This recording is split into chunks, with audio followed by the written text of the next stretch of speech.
Það þriðjudagur 18. desember, Hrafnaþing, Svavar Gestsson, gamli komminn og leiðtogi Alþýðubandalagsins, þjóðviljaritstjórinn, gamall bekkjabróðir minn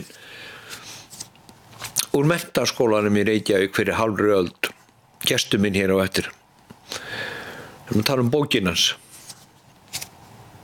Hún mjög spennandi, mjög áhugaverð fyrir svona stjórnmáladýr eins og mig að það var mjög gaman að svona lesa eins og þetta horfði við hinum megin frá. Hann sat í, eins og ég hef kallað það allavega stjórnmálafræðingurinn í mér, átti sæti í Vesturríkisstjórn í sögu lýðveldisins, klofningsstjórn Gunnars Thoroddsen, sem að raunar hafði þann eina tilgang með nokkrum sjálfstæðismönnum að reyna að kljúga sjálfstæðisflokkin og bæði Alþýðubandalagsmenn og Framsóknarflokkurinn sem tóku þátt í þessari stjórn, þetta var hugsað eins og ég með það, kemur að ljós hvað Svavari finnstu það, en allavega þessi ríkisstjórn, hún skilaði frá sér 85% verðbólgu, þrátt fyrir það að við værum að veiða í kringum 450.000 tonna þorski. Þar að auki að þá tók þessi ríkisstjórn með nýjum lántökum og sameiningum gamalla lána, barnalánið svokallaða upp á 30 milljónir sterlingspunda árið 1981 og 83, barnalánin svo kölluð vegna þess að þau eru á gjalddaga árið 2016, sem sagt 35 árum eftir að þau voru tekin, og þessi lán þeirra, það alveg með ólíkindum. Vextir á þessu láni eru 14,5% og hafa verið óbreyttir frá því 1981. Afborgunin í íslenskum krónum á þessu ári, vextirnir, einhver afborgun vegna þess að þetta verður borgað í einu lagi 2016, held ég, frekar en 2015. Ég held að verið 35 ára lán. Vextirnir í ári eru rétt 900 milljónir. Börnin sem eiga að borga þetta. Þetta er alveg rosalegt. Það er búið að ná samkomulaginu í þingi, eins og þið vitið, þinglok, sem þýðir það að menn núna fari í það næstu sólarhring að rúlla í gegn þeim málum. Það er búið að taka rammaáætlun, það er búið að klára umræðan, en atkvæðagreiðslan henni frestað til 14. eða 15. janúar, hvað sem gerist í millitíðinni. Meiri hluti utanríkismála nefndar í Haldið og Jón Bjarnason og Framsókn sennilega vilja að leggur til, meiri hluti utanríkismála nefndar leggur til að aðildarferlinu verði hætt, aðildarumsóknin lögð til hliðar, sem er náttúrulega bara þvættingur, kjaftaði, barnaskapur og asnaskapur að vera komin svona langt, að vera búin að opna 28 kafla og eiga þá 5 eða 6 eftir. Það yrði til að eyðileggja þjóðarsálina, trúið mér, ef að menn ætluðu núna að fara að hætta og leggja þetta til hliðar. Ekki meira orðum það. Svavar Gestsson hérna eftir. Mjög áhugavert viðtal, lofa ykkur því. Farið ekki lágt.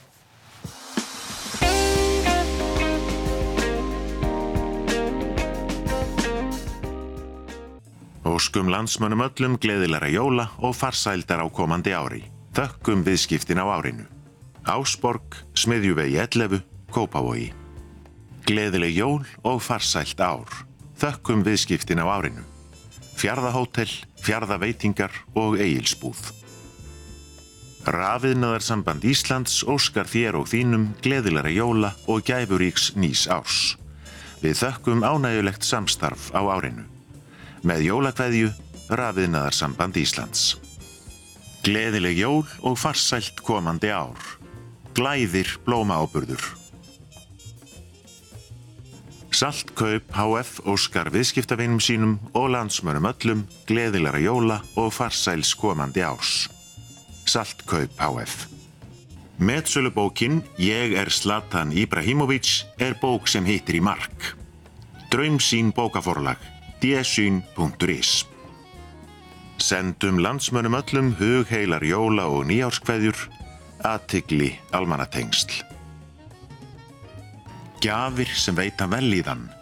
Hægt að nálgast gjafakortin í Kringlubás á annarri hæð og Hótel Sögu. Mekka Spa. Ung á öllum aldri eftir Guðrúnu Bergmann bók sem allir ættu að eiga, einkum þó þeir sem komnir yfir 50.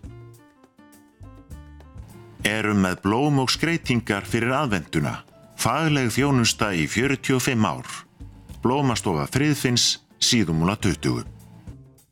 Byrjuð að taka jólapantanir á gjafakörfum, allar stærðir og gerðir. Ostabúðin Skólavörðustíg, sími 562 2772. Sendum viðskiptavinum okkar jóla- og hátíðakveðjur með þökkum fyrir árið sem að líða. Hraðfrystihús Hellissands. Framleiðum og eigum á lager hitaveitu inntakskassa fyrir sumarbústaði og hesthús.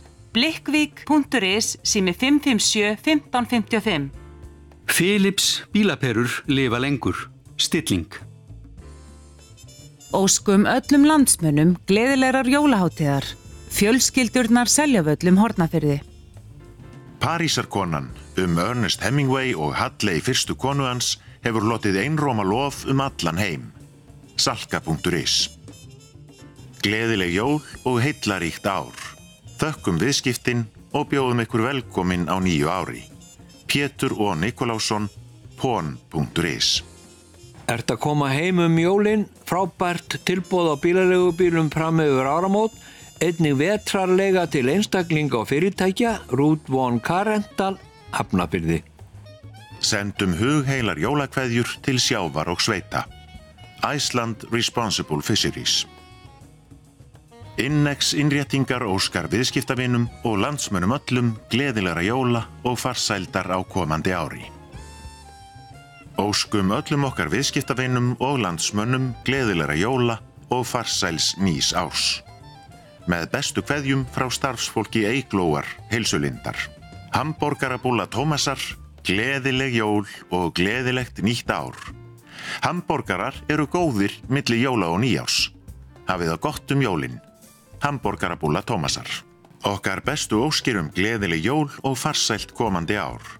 Þökkum viðskiptin og samstarfið á árinu sem að líða. Starfsfólk vélasölunar og tæknivíkur. Borgarísinn frá Kjörís. Sherryís með makarónukökum og kirsuberjum. Kjörís. Eimskipafélag Íslands sendir þér og þínum bestu óskir farsæld og frið á jólum og þakkar ánægjuleg samskipti á árinu sem að líða. Vilt þú fá lyfin send heim? Því Reykjavíkur apótek Seljavegi 2 býður alla almenna lyfjafræðilega þjónustu. reykjavíkurapótek.is. Íslensk veðrátta kallar á íslenska framleiðslu. Það veit hver jólasveinn. Máling óskar landsmönnum gleðilegra jóla.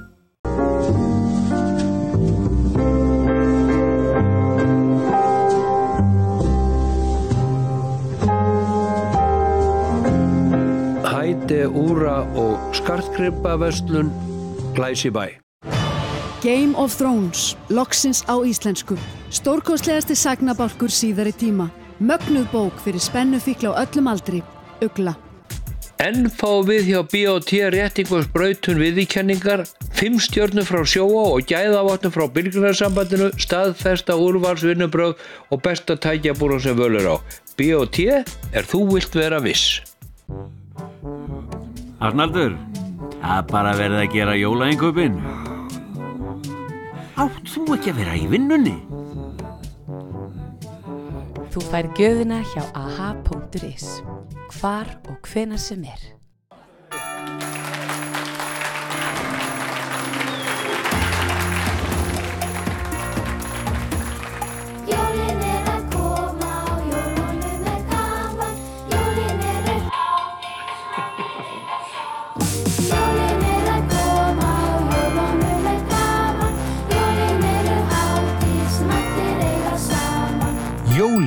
komin hjá Vodafone. Þín ánægja okkar markmið. Vodafone. Með rafbók og netun í símanum fyrir GSM viðskiptavinni Símans markar iPhone 5 tímamót í sögu hörðu jólapakkana. Síminn.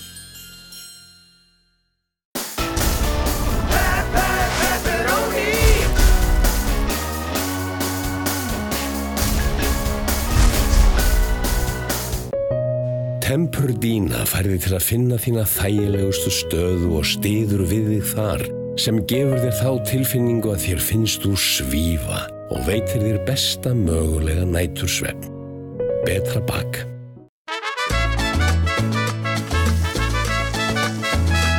Tafrar frá Mexíkó á einfaldan og fljótlegan hátt með Santa Maria.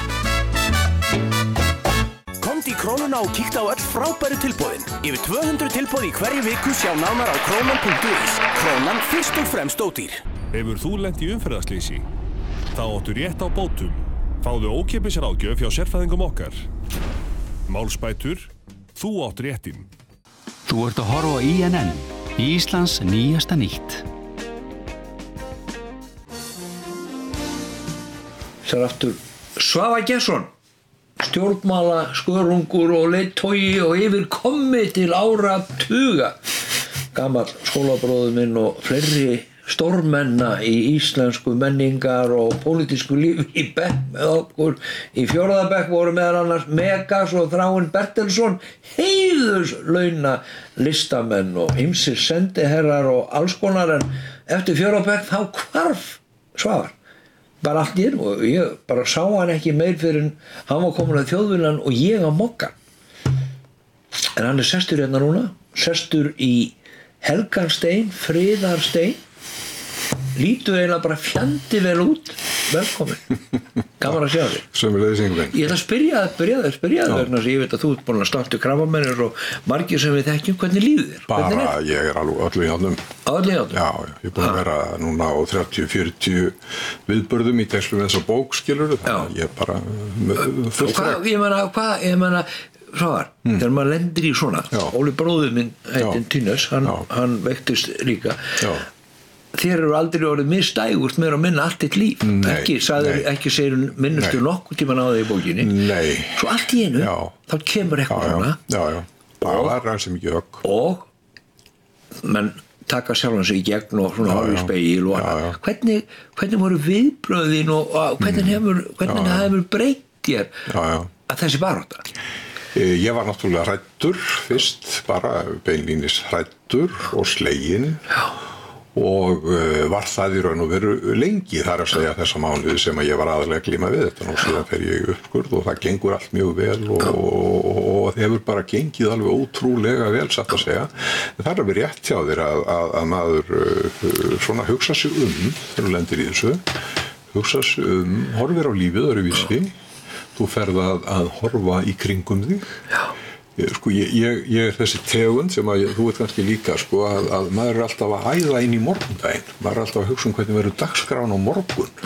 Altså, það er mjög lítið það alveg örugglega að þú setjist niður heima hjá þér og horfir í kringum þig og hugsa mikið á ég gott heimili, góð börn, góða konu og að þú gefir þessu hugsun, skilurðu, að njóta þess augnablik sem þér er gefið.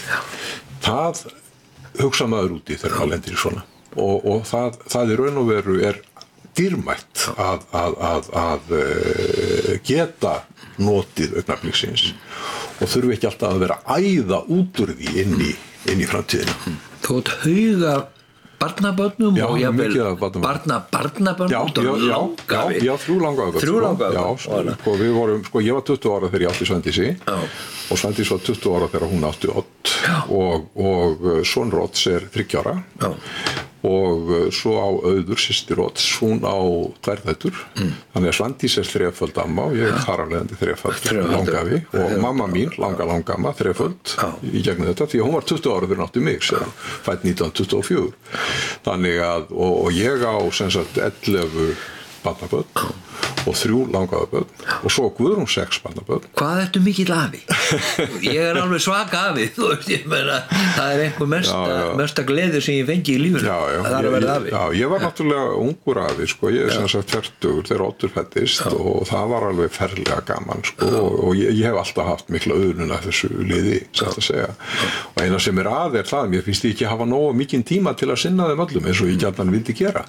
En ég sem sagt, mitt yngsta barnabarn ársgamalt, Matthías Nói Gesson í Hafnarfirði, stór og glæsilegur piltur og mér finnst alltaf að ég þurfi að vanda mig betur við að sinna þessu fólki en þau eru bara svo mörg og þegar við höldum fjölskylduboðum jólin eins og við gerum venjulega við Guðrún að þá erum við að bjóða svona 30 manns eða svo það eru niðjar okkar og það eru tengdabörn og allt rætt í rúst fótbolti í öllum hóttum það er aldrei sko hjónarúmið fætt aldrei á baukinn svona hoppukastarar já, aldrei það sko hversu pólitískur ertu fyrir nokkrum árum sennilega áður þú vektist þá varstu reglulega að skrifa pistla í fréttablaðið þar sem að þú varst eiginlega að segja við vinstrafólkið don't blow it ég meina þú ert ekki láta þú sagðir allavega tvisar mann ég eftir þá var það ástæðan fyrir því að ég bauð þér að vera með þátt hérna á hérna að þú sagðir ekki klúður ykkur hversu, þú ekki, ég hef ekki séð þig hérna bókina kannski þitt statement, ég veit ekki hvað ertu pólitískur? Já, ég auðvitað rampólitískur, skilurðu og ég hef alltaf verið það, eiginlega alla ævi eins og þessu bók, ég er búin að vera þegar ég 8 eða 9 og 10 ára 11, 12 ára, þá var ég stuðningsmaður Sjálfstæðisflokksins fyrir vestan svo var ég framsóknarmaður, skilurðu en ég hef alltaf verið pólitískur og ég það ennþá ég verða alltaf ástæðan til ég hætti að skrifa þessum tíma þessar pólitísku stuttugreinar var eiginlega svo að mér fannst einhvern veginn að þetta skilaði litlu fannst þetta gagnslítið þannig að, og auðvitað það rétt hjá þér sko að ég hef síðan núna í 1,5 ár í raun og veru mín orka hefur aðalega farið í bókina Meina, hún 400 síður og ég hefur örugglega skrifað 1000 sögum þannig að það hefur tekið varstu með harðan ristjóri JPVF sem að skarði niður já og ég gerði það líka sjálfur og ég reyndi sem sagt að gera þessa bók bæði persónulega líka skilur þannig að hún fengi að líða áfram í kringum persónulegan þráð og pólitíkin sé þetta yfir og allt kring eins og þú sér en pólitískur ég en sem sagt ekki í þeim skilningi að ég hafi þörf fyrir það að taka þátt í þessum daglega slag eins og áður það meira svona ég horfi á hana tilsýndar Þú segist tala eiga löng pólitísk samtöl við Svandísi löng þú veist og ég gerir ráð fyrir því að eins og hún má segja, hún alltaf bundin á margan hátt trúnaði eins og ráðherrar eru að hérna ég rekna með að þú ég man eftir því einhvern tímann hafi ég kritisera hana, þú hringdir heim til mín seint kvöld og hettir yfir ég sagði það svar hættu þessu vegna þess að Svandís miklu meiri töffar heldur en þú og hún það við eigum heilmikið samtöl en þú veist sko þú þekkir það örugglega sjálfur meina menn sem eru af þessu tægi sem að ég svona áhuga pólitík að þeir hafa gaman af því að eiga löng pólitísk samtöl og ég á vini í öllum flokkum líka í Sjálfstæðisflokknum til dæmis við þá á ég stundum mjög löng pólitísk samtöl og náttúrulega í Samfylkingunni og Framsókn þannig að já, ég á löng pólitísk samtöl við hana en líka marga aðra og ég á vinir mínir eru flestir nokkuð mikið pólitískir en ekki allir Hvað þýðir Svavar Gesson að þú sért samfylkingamaður með litlu essi? Já, það þýðir það að ég vilji fylkja saman þessu vinstra liði og ef við förum aðeins yfir það sko, þá veistu það Alþýðuflokkurinn hann var stofnaður 1916 og Alþýðusambandið líka og hann klofnaði svo 1930 og Kommúnistaflokkurinn var stofnaður síðan er Sósíalistaflokkurinn stofnaður 1938 Kommúnistaflokkurinn lagður niður svo Alþýðubandalagið stofnað 54-56 úr Sósíalistaflokknum og vinstri armi Alþýðuflokksins Þjóðvaldaflokkurinn stofnaður 1953 skilurðu sem af sama meiði eða var og og nú síðan verður til nýr vettvangur, það verður til þjóðvaki og þetta allt og mín hugsjón var alltaf svo og að þetta lið nái með einhverjum hætti saman og ég tel að það hafi raun og veru klofnað á óheppilegan hátt fyrir venjulegt fólk í þessu landi og ég held að viðreisnarstjórnin hafi sko grafið dýpri gjá á milli Alþýðuflokksins og Alþýðubandalagsins en þurfti að vera en það bara veruleiki og það búið, það vatnið. Þeir voru í sömu sæng í 13 ár. 13 ár og það eins og þú veist Yngvi, sko, þá verður þannig að þegar þú ert í ríkisstjórn með einhverjum að þá takiðu höndum saman stórmál en líka litlumálin og það verður til klofningur líka út af ég vil líka að segja smærri málum og fyrir utan málin og það þekkjum við náttúrulega báður að því við erum svo gamlir og reyndir að pólitíkin ekki bara málin, litlu og stóru málin, heldur líka persónurnar og menn verða svo reiðir og menn verða svo sárir skilurðu, menn hvað að taka sem dæmi, bara einhver embættisveiting einhver tíma þá var, eða kaupa á húsi þegar að viðreisnarstjórnin lét kaupa hús Guðmundar í Hafnarfirði á þótti alveg hrikalegt verð á þeim tíma, það verður allt vitlaust í þjóðfélaginu, en það ekki bara allt vitlaust heldur orðræðan þannig að hún skilur eftir sig meiðsl skilurðu, altså þegar að menn tala af hörku þá lenda þeir í því að meiða menn. Svar, þú þóttir allavega í hópi bláu handarinnar vina minna mesti naglinn þú og Kjartan Ólafsson ritstjóri þjóðar, þeir voru báðir þar þið þóttuð harðvítugustu vinstrimennirnir og bara menn sem að gengu undir því að vera kommar Steingrímur J. hann sagði við mig hérna þú veist, oftar nefnir svona tvisvar á Hrafnaþingi ég hef aldrei verið kommunisti Nei en þú varst róttækur ég meina, sennilega má segja að íhald og koma þú hafur verið svona nokkuð tæp komi Sko það má margt segja í fyrsta lagi það að ég var kallað var mér alveg sama og það var bara þannig og ég kallaði í sjálfstæðisflokkinn íhald og svona og ég hins vegar hef aldrei viljað og vil ekki kalla mig það sem heitir kommunisti skilurðu meðal annars vegna þess að í því felst til dæmis einn mjög mikilvægur þáttur sem ólýðræðislegur það að segja sá að minnihlutinn eigi að geta ráðið af því að hann hafi rétta pólitíska stefnu og eigi að geta haft vit fyrir meirihlutanum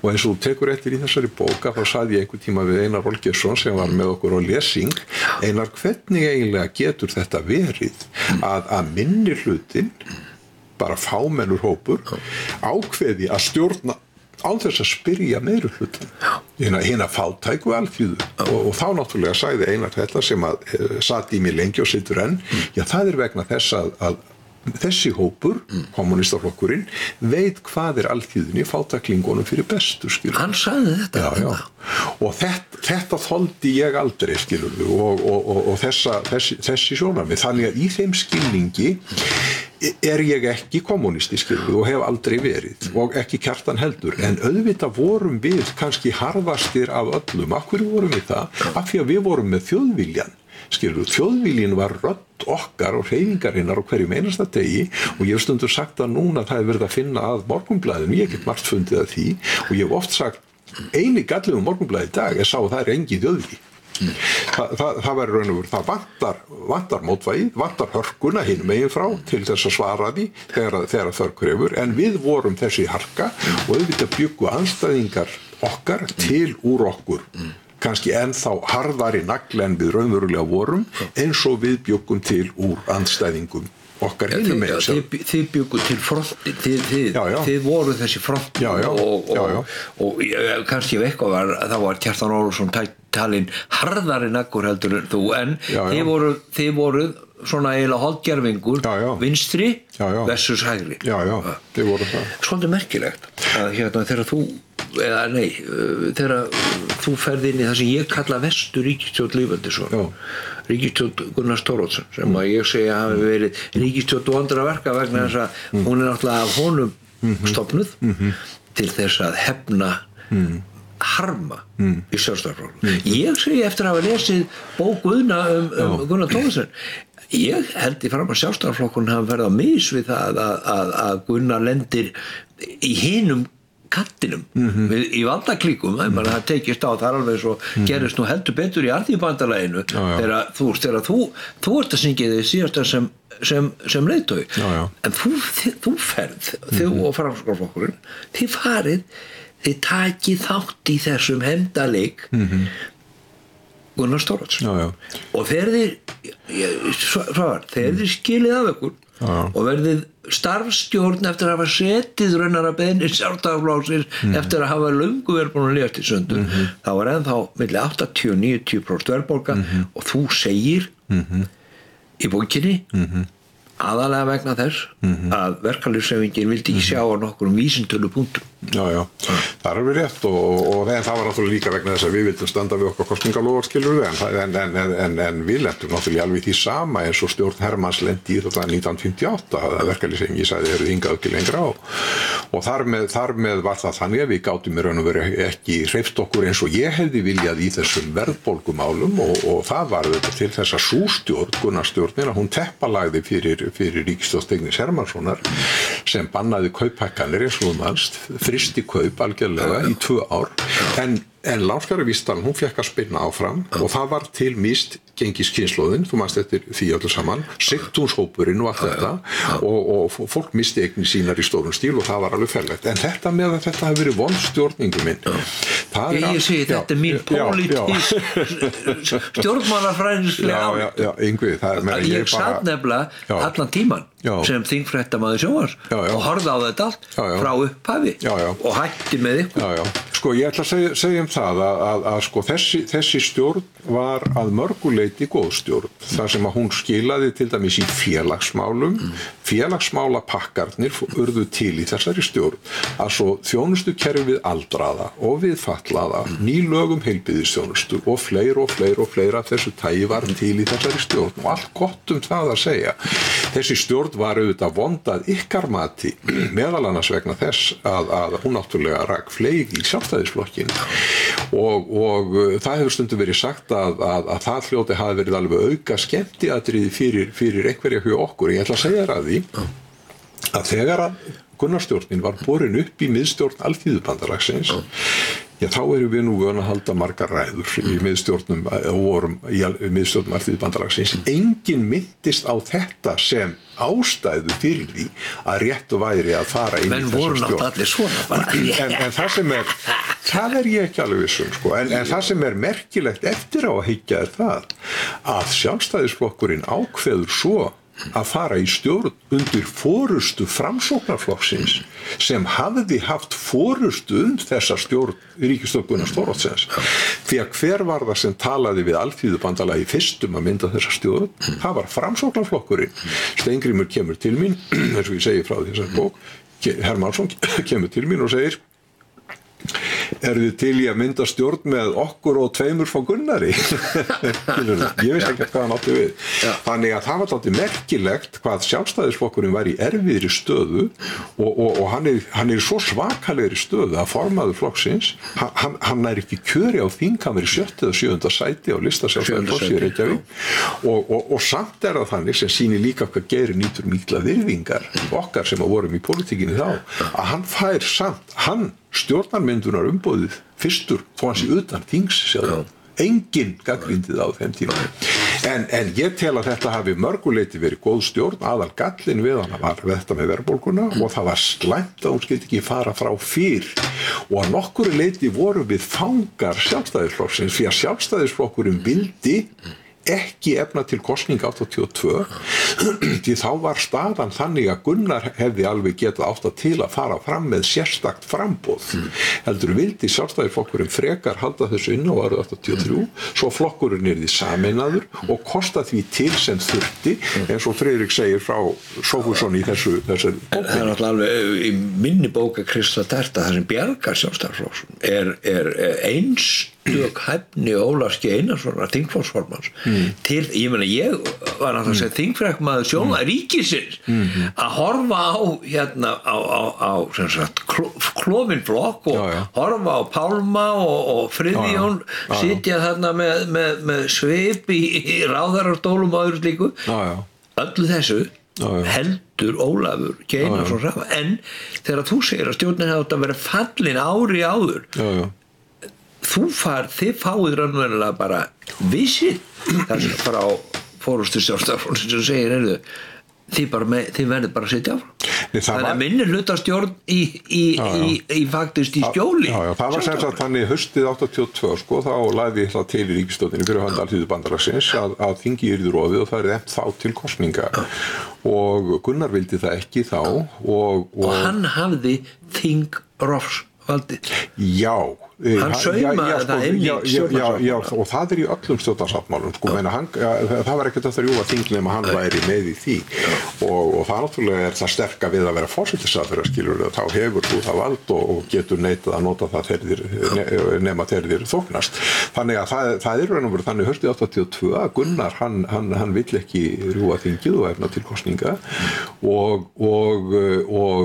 en Framsókn vildi það þannig við vorum í raun og veru báðir til í að fara í kosningar og ég held að það hafi aldrei komið fram áður í nokkru bók sjáðu að það sem gerðist þarna haustið 82 var það að Gunnar talaði við forvera sinn Friðrik Sófusson varaformann Sjálfstæðisflokksins og þeir bunduðu það fastmælum að fara ekki í kosningar fyrr en vorið 83 og það kannski rétt sem hún segir skilur það við erum þarna nokkur leiti þá bara í raun og veru starfstjórn í svo að segja í fanginu og íhaldinu með þetta gengur yfir en við vissum það ekki sjáðu við vissum ekki að samtali fyrir Nei, ekki fyrir setna ekki fyrir setna, nei ekki fyrir setna Var Gunnar hafður einhverjum tilfinningur þá að Gunnar væri að það væri sjúkdómurinn sem leiddi hann á lokundi dauða hefði tekið sér bólfest í hann skynjaður það einhver tíman áður en hann dó eiginlega mönnum á óvart þú hafðir ekki séð það á hann Jú, ég tók eftir því þarna þegar kom fram á árið 83 að hann var farinn að sjá mjög illa og ég tók eftir því hittan í skrifstofu forsætisráðherra náttúrulega hittan mjög ofta að það var greinilegt að það var eitthvað þannig með birtuna inni sem ég fannst vera komin dökkleru já, mjög dökkleru og fannst umhugsunarvert og ég tók eftir að hann þurfti stór letur á ræðum sem voru skrifaðar þannig að en mig grunaði aldrei að hann væri svona veikur sko. ég verð að segja það og enginn ykkar sá það nei og ég náttúrulega var langt næst honum af þessum af öllum okkar mönnum skilur því að ég hitt hann eiginlega á hverjum einasta degi 3-4 ár skilur og við vorum mjög nánir sko, hann var náttúrulega eldri en pabbi minn eða aldrei þannig að það eins og gengur á milli kynslóða en við urðum samt mjög nánir og ég segi þarna eina skemmtisögu af honum Ólaf Jóhannessyni í bókinni sko þegar að ég einhvern tímann við öðrum að þegar þú ferð heim til þeirra beggja sko þeir eru seint kvöld klukkan 10:30 sko og ég fer fyrst til Gunnars og Gunnar tekur á móti mér að val opnar og Gunnar tekur á móti mér og Gunnar þá í náttfötunum og langur öndóttum náttfötum og er í slopp yfir og ég sest hjá honum og segi honum hvað ég þurfi til að klára málið og hann segir allt í lagi svo spjattu tala við Ólaf Jóhannesson ég fyrir svo tala Ólaf Jóhannesson heim til hans og Aragötu og Dóra tekur á móti mér og hérna setur mig eldhúsborðið og svo kemur Ólafur inn og hann líki langur öndóttum náttfötum en hann ekki í náttlöp og svo segir hann ber ég upp erindi og Ólafur segir já, þetta allt í góðu þá kemur Dóra með eitthvað og réttir það til hans og segir Ólafur þetta ekki betur og það hefur heyrnartæki hún hélt, ég var að lasa áttu því að hún hefði haldið henni að ekki heyrt neitt að því sem þú varst að segja og ég fann það svo vel þá sko að þeir treystu mér þessi gömlu menn og ég treysti þeim og það var mjög mikilsvert og það skiptir máli í pólitík, það traust í heimi kapitalisma þurfum við að gera stutt auglýsingarlið svo að Gesson hérna áfram maður tala þegar flokkurinn þegar hann lét af formennsku í Alþýðubandalaginu farið ekki langt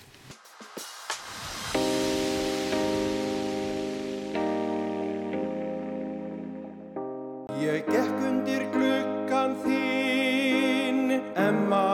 Á afmælisdiskinum Ég sé Akureyri flytja Óskar Pétursson og Jóhann Vilhjálmsson gamlar og nýjar perlur undir stjórn Gunnars Þórðarssonar.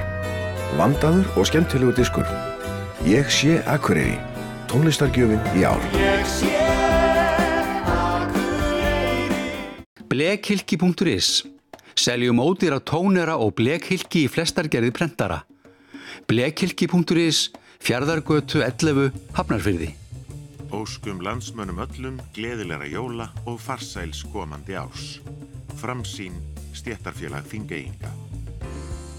Okkar margrómuðu jólasmákökur, bessastaðakökur, vanilurhringir, kúrenukökur, marenstoppar og beggukökur. Bakarameistarinn á 6 stöðum.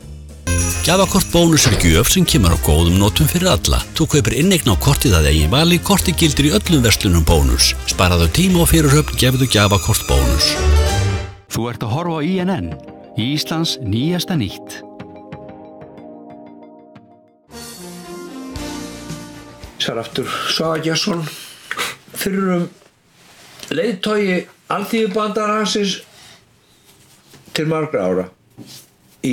Á Alþingi frá í 20 ár gerði sendiherra þá í skjóli Sjálfstæðisflokksins, koma því seinna.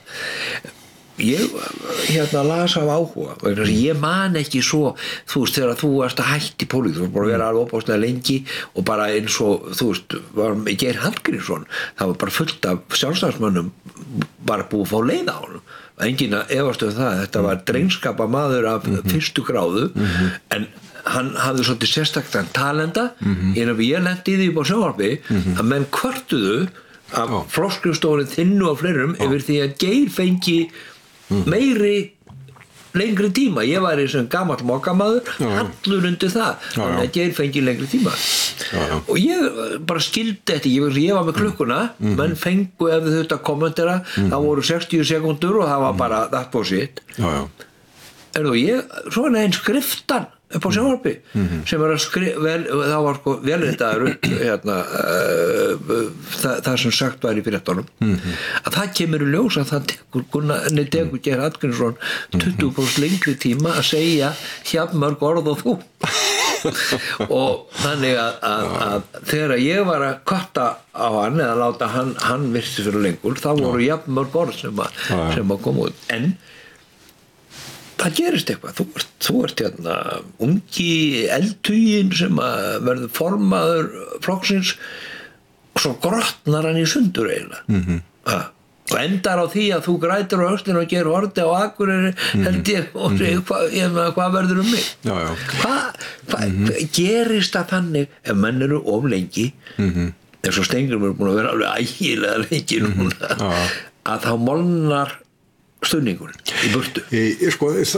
Í mínu tilviki þá kemur það skiptist það í raun og veru engu máli. Það sem að gerist í raun og veru það að við erum að endurskipuleggja hreyfinguna og þá kem ég aftur að þessu ég sagði áður samfylking með litlum staf það var minn draumur og minn sýn að þetta kom að þessu öllu saman helst í eitt flokk og það var þess vegna sem við fórum í þetta ferli og ég á mikinn þátt í því að samfylkingin var til. Ég stjórnaði fyrsta þingflokksfundi samfylkingarinnar og tók þátt í því að búa til hennar fyrstu kosningastefnuskrá. Þannig að samfylkingin sem hafði verið með litlum staf allar mín ævi var allt í einu með stórum staf. Þannig að ástæðan fyrir því að ég til hliðar hefur ekkert með þetta að gera öðru leyti en því að það var skynsamlegt að skapa rými og ég vísa því algerlega á bug að þetta hafi eitthvað haft með það að gera menn var til leiður á mér eða ég var leiður á verkinu, það var ekki þannig. Síðan það þannig í sambandi við það að vera sendiherra sem að þú nefnir þarna. Það ósköp einfaldlega þannig að ég segi við Geir, ég til í að verða sendiherra. Já, þú bara eiginlega pantaðir. Og já, það er raun og veru mikið nær að horfa á þannig. Okay. Vegna þess að, ég meina, það var búið að gera alls konar menn að sendiherrum úr öllum mögulegum flokkum og ég vildi láta reyna á það. Vildirðu komast af hennu pólitíska svið? Því að þú segir í bókinni, ég sagði við hann, heyrðu, það getur verið að ég ferði á þingi áfram hana, það var eiginlega, það svo fengi opsjónu það, hvort að hann mókaði þér út af sviðinu. Nei, það var ekki svo vel, sko, en semst ég í raun og veru var þeirra skoðunar að það gæti komið til greina, ég ætti að stíga til hliðar, en mér var ekki alveg sama hvernig það gerðist, skilur þú, og mér var ekki sama hvort að það gerðist með þeim hætti að mér væri parkerað í eitthvað tiltölulega lítilvægt verkefni einhvers staðar, ég vildi það ekki. Hins vegar þá fannst mér það vera dálítið challenge fyrir þá sem að hafa ráðið utanríkismálum á Íslandi að gera mannað sendiherra sem að hefði sko borið spjaldið Ísland úr NATO herinn burt frá Keflavík árum saman. Áratugum saman. Þannig að mér fannst það í raun og veru bara ágætt að prófa það hvort þetta gæti verið þannig. Við þurfum að koma aðeins millikafla flokkin og þeirra Magga Frímanns rúlar upp Steingrími Jóhanni, þú studdir Steingrim, síðan þegar hún verður að þá ég studdi Maggu alveg. Þá styður hana. En þetta er mjög viðkvæmt, ég menn það verður klofningur út úr Samfylkingunni, það Vinstri grænir og kannski örlaða dísirnar það að dóttur þín skuli vera þar þetta fremstu ráðherrum en þannig að þetta hlýtur að vera svona fyrir þig að togast á í brjóstu þér. Sko, það sem er mikilvægt að hafa í huga með Samfylkinguna að mínum að er það að þegar hún verður til að þá skapar hún strax stærra pláss vinstra megin við sig en hefði þurft að verða til að mínum að og það gerist með því að sérstaklega með því að hún tekur aðildin af Evrópusambandinu algerlega upp á sína arma sem að þýddi það að þeir sem hafðu verið í Alþýðubandalaginu að þeir hlutu að minnst einhverjir þeirra að eiga mjög erfitt með að verða samferða Samfylkingunni. Út úr þessu spinnst svo það að Vinstri grænir að þeir eru náttúrulega með sína pólitísku sérstöðu á ýmsum sviðum eins og til dæmis í umhverfismálum, í kvenfrelsismálum og í utanríkismálum og síðan eru þeir náttúrulega greinilega með áherslur í sambandi við dreifbílið sem eru að nokkuð leyti líkar því sem Alþýðubandalagið var með og Framsóknarflokkurinn var með á sínum tíma. Þannig að það verður til pláss vinstra megin við Samfylkinguna sem að mínu mati hefði ekki þurft að verða til, en það var til og því er ekkert að vera að rála yfir því núna sjálf. Hvað er mikið í því sem að Ólafur Ísleifsson sagði hérna á Bylgjunni fyrir nokkrum 2-3 vikum og hann sagði bara, heyrðu, þetta er bara allt einn fjórflokkur, það eru 4 deildir. Þetta er bara einn flokkur, það eru 4 deildir og svo bara fer eftir því hvernig liggur á okkur að móti kjördags og til kvölds kjördags hverja við viljum setja í bílstjórastólinn. Og bara þetta í raun og veru þá er þetta Steingrímur Jóhann og Jóhanna Bjarni og Sigmundur Davíð allt sami kokteillin og þessi nýji kokteill Björt framtíð eitthvað fjandað þetta heitir allt saman það er svona þetta lausafylgi sem var alltaf verið. Þetta er auðvitað talið Yngvi það að það sé sami rassinn undir þeim öllum, skilurðu. Rosar eru margir sem eru samarur það. Og búnir að vera lengi sjáðu. Þetta gís alltaf upp af og til og þetta tali ýmsum stjórnmálastéttina eins og allir séu bara eins sem eru í pólitík. Veruleikinn er náttúrulega sá að menn eru þarna fulltrúar mismunandi sjónarmiða og mismunandi hagsmuna. Það er bara þannig. Meina, alla sína tíð var Framsóknarflokkurinn auðvitað númer 1 stéttarlegur fulltrúi samvinnuhreyfingarinnar og dreifbýlisins. Meðan að Alþýðubandalagi var kannski sérstaklega stéttarlegur fulltrúi verkalýðssamtakan og verkalýðshreyfingarinnar eins og ég sagði hérna áðan í sambandi við vísitölumálin og þannig er veruleikinn þannig að það er rangt að setja þessa flokka alla í sömu skúffuna og það er raun og veru verið að gera minna úr stjórnmálanum að mínum að til nefnistanda til en svona tal hættulegast fyrir flokkin sem lengt til vinstri. Það að segja Vinstri græna í því tilviki sem hann núna held ég, af því að hann þarf á því að halda að vera með skýra sérstöðu gagnvart hinum flokkunum. Fylgið flýtur mikið meira á milli hinna flokkana heldur en yfir á Vinstri græna eða frá þeim til hinna flokkana. Ég reikna með að í ykkar löngu samtölum ykkar Svandísar, þá hafi verið fjallað það af hverju Steingrímur Jóhann missir flokkin frá sér. Guðfríður Lilja, Atli, Jón Bjarnason, Ásmundur Einar, farinn og hann situr núna á einhverju broti. Og ég meni, þú hlýtur sem gamall foringi sem að lendir í þegar molnaði líka þér þegar hún lendir í slagnum við Óla Ragnar. Við verðum nú eftir í fjandan og koma því inn í þetta samtal. En þú horfir á þetta og ég veit að ég menna Steingrímur Jóhann, hann var veislustjóri í 50 samanliðinu eða 40 sem hann ekki 50 saman. Þannig þið hafið, og þegar menn velja veislustjóra í stóramanni, að þá það því að þeir treyst honum og tengjast honum.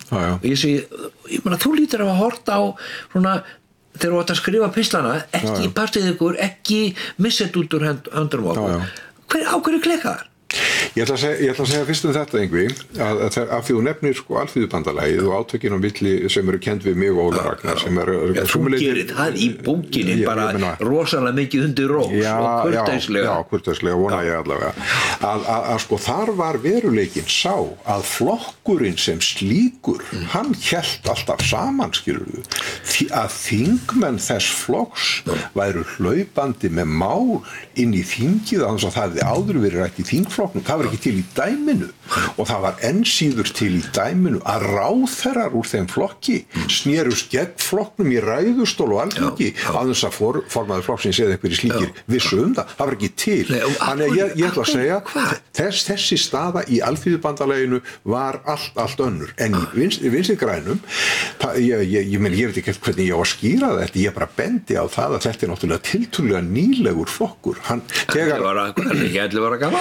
Þegar hann fer af stað, ég segi fyrir mig, ég hafði enga trú á því að þetta geti nokkuð tímann orðið flokkur, en smátt og smátt og það tekst þeim að ná þessari stærð og ná þeir gríðalegri stærð í kosningunum 2009 sem náttúrulega einhverju leyti endurspeglun á þjóðfélagsástandinu og það þetta alveg augljóst mál að margt af því fólki sem að kemur þar inn, það óvant því að vera í flokki og taka þátt í flokkslegum ferlum eins og þeir eru.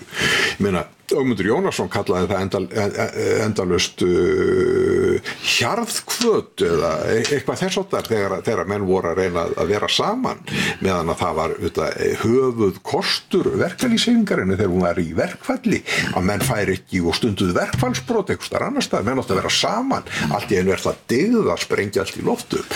Þannig að þessi... Nú samfylkingin alveg bara dæmigerðu hjarðflokkur, það elta allir Jóhannu, það engin menn geta verið ósamála kannski eitthvað en þeir þá segja það bara prívat og annað en þegar kemur atkvæðagreiðslu Það í raun og veru nokkuð athyglisvert hvað þeim hefur tekist að halda utanum flokkin sem flokk vegna þess að samfylkingin náttúrulega sett saman úr Alþýðuflokknum og Alþýðubandalaginu og sumstaðar í landinu það beinlínis þannig að það aðalega Alþýðubandalag sem ber flokkin uppi.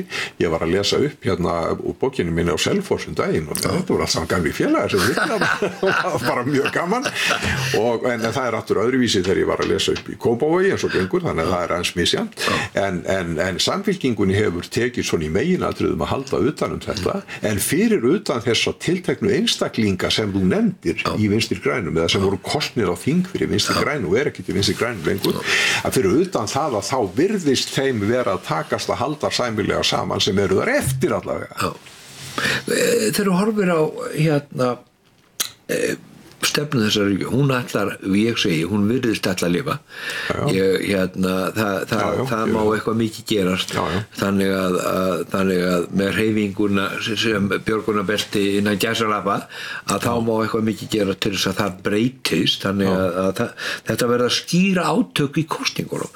Nú eru mínir menn og eins og ég meina við horfum á rammaáætlun sem að dóttir þín er nú harðlínu manneski að keyra í gegn eins og þjóðnýting sjávarútvegsins eins og ég kalla það þetta veiðileyfagjald það mjög stjórnarskrárbreyting það eru 3 risastór mál sem eru bara fundamental mál fyrir hvernig þjóðfélaginu verður stjórna hér hugsanlega næstu áratugi þú bara spyrja þig ert þú hérna bara hérna þegar þú sérð árákunum sem náðst hefur eða virðist vera náð er þetta að þínu mati mesti sigur sem sagt pólitískur sigur 4 ára sigur vinstri manna á Íslandi Já, að mörgu leyti er það og það sem að en hún tekur náttúrulega við alveg hryllilegum ástandi þessi stjórn þannig að ég tel til dæmis að í efnahagsmálum að þá hafi henni tekist tiltrúlega vel og ég tel að henni hafi tekist nokkurn veginn að verja velferðarkerfi ég tel að ef að hún hefði ekki setið hérna þá hefðu menn farið út í skattlagningu meira á einstaklinga heldur en nú gert það verið að borga sjúklingagjöld núna ég vissum að þau væru ennþá hærri og vegna þess að Sjálfstæðisflokkurinn segir núna við viljum ekki alla þessa skatta en þá segir ég á móti býtu hvað skatta á að lækka og ef að þeir svara því ekki að þá verður þeir að svara því hvað á að skera niður þannig vegna þess að það eru allir sammála þau Yngvi að það má ekki reka ríkissjóð með halla af því að það verður að borga niður skuldir það eru allir sammála það og ég held að kosningabaráttan í vor að hún muni snúast það að miklu leyti að stjórnarandstaðan og sérstaklega Sjálfstæðisflokkurinn verður að svara því að svo hvaða skatta á að skera niður og hvaða opinbera þjónustu á að skera en hvað með að sem að ykkar mönnum hefur algjörlega brugðist eða að stórun hluta það er að koma hér á stað fjárfestingum og meiri tekjum og meiri útlendingi til þess að það geti þá jafnvel verið lægri skattar ég meina þetta sama formúlan hvort sem það er Friedman eða hvað Nei, þetta ekki alveg sama formúlan sko, staðreyndin svo að ég segi þá líka bara við Sjálfstæðisflokki vini mína þar meina, hvað er það sem að þeir benda á til þess að auka hér atvinnu og allt það þeir eru að tala stóriðju en býttu einhver viðröð af fyrirtækjum sem vilja koma inn í landi svarið nei, það er það ekki og af hverju það ekki já, það ekki vegna þess að þessi svona vond ríkisstjórn á Íslandi heldur vegna efnahagsástandsins í Evrópu, satt að segja. Þannig að því miður það þannig að ég hef ekki séð neinar lausnir hjá öðrum sem að gera það að verkum að við séum hérna með mikið meiri hagvöxt heldur en svona virðisstefna í núna. Þannig að ég sjálfur sér að þá ég er ánægður með þessa ríkisstjórn og mér finnst að hún hafi staðið sér vel, mér finnst að þau hafi náttúrulega staðið í alveg ferlega miklum erfileikum auðvitað verða mönnum ofta á mistök eins og gengur. Þetta náttúrulega fyrsta ríkisstjórnin í sögunni Yngvi sem situr í 4 ár og í fyrsta sinn sem 4 ár líða í nútíma stjórnmálasögu án þess að Sjálfstæðisflokkurinn hafi nokkun tíman komist að yfirstjórn landsins. Sjálfstæðisflokkurinn hefur aldrei svona lengi þurft að sitja á hliðarlínunni og þegar að það gerist á sama tíma það þannig að þeir ráða heldur ekki Reykjavík þá þetta rosaleg breyting frá því sem var þegar við vorum strákar. Samt með 35% fylgi sem var kapasett. Sjálfstæðisflokkurinn? Já, hann það. Stærsta fjöldarhreyfing þráttur alltaf öllu og Alþýðuflokkurinn eins og þú veist var ekki í ríkisstjórninni með Sjálfstæðisflokkurinn. Þeim hefur tekist algjörlega hylja kratísku sporin. Jú, en þau voru náttúrulega stutt þarna, sko, en allavega, sko, Sjálfstæðis, en Yngvi, manst eftir því, að það, sko, þegar í den, sko, þegar við vorum yngri menn, að þá var það þannig að Sjálfstæðisflokkurinn í skoðanakönnunum, í stjórnarandstöðu, sem var því miður að mínum að þetta mjög sjálfgeft, þá var hann yfirleitt með 40%. Þannig að hann lægri núna. Það er 10.000 sjálfstæðismenn einhvers þar á vergangi og segja betur hvað ég að gera. Og ég ætla að segja það að ég ætla að spá því Yngvi að Sjálfstæðisflokkurinn það sé ekki einu sinni víst hann fái 35%. Heldur verðan kannski með þriðjung atkvæða það nokkurn veginn það sem að ég sé fyrir mér og ég sé það þannig fyrir mér að þessi stjórnarflokkar sem nú eru að þeir tapa heilmiklum atkvæðum og þingsætum, það alveg klart en ég sé það fyrir mér að þeir séu kannski með 25-27 þingsæti nú þá vantar þá hvað 6-8 þingmenn og hvaða það nú þeir geta rætt við Framsóknarflokkinn eins og oft var gert hér áður og þannig geti vinstristjórnin haldið áfram. Horfum aðeins á þegar þið eruð í stjórn, Gunnarstjórninni, þá það verið að veiða, 430-40.000 tonna þorski. Það er mesti afli á seinni tíma sögu lífveldisins. Það er svo erfitt ástand í þjóðfélaginu að þið farið og tækir í svokallaða barnalán.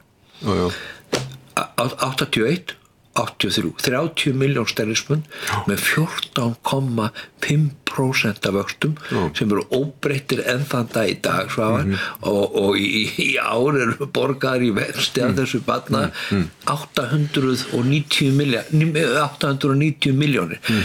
Hvað þegar þið sem ríkisstjórn þið standið frammi fyrir því að senda einhvern út til að leita þessum peningum af því að hvað? Voru við að vera gjaldþrota? Ég meina, þurfti að taka 35 ára lán upp á sem að þetta var svaka uppæð. Á hvaða hengiflugi voru við? Við vorum ekki á neinu hengiflugi sem að hægt að lýsa svona einhver. Ég meina 35 ára,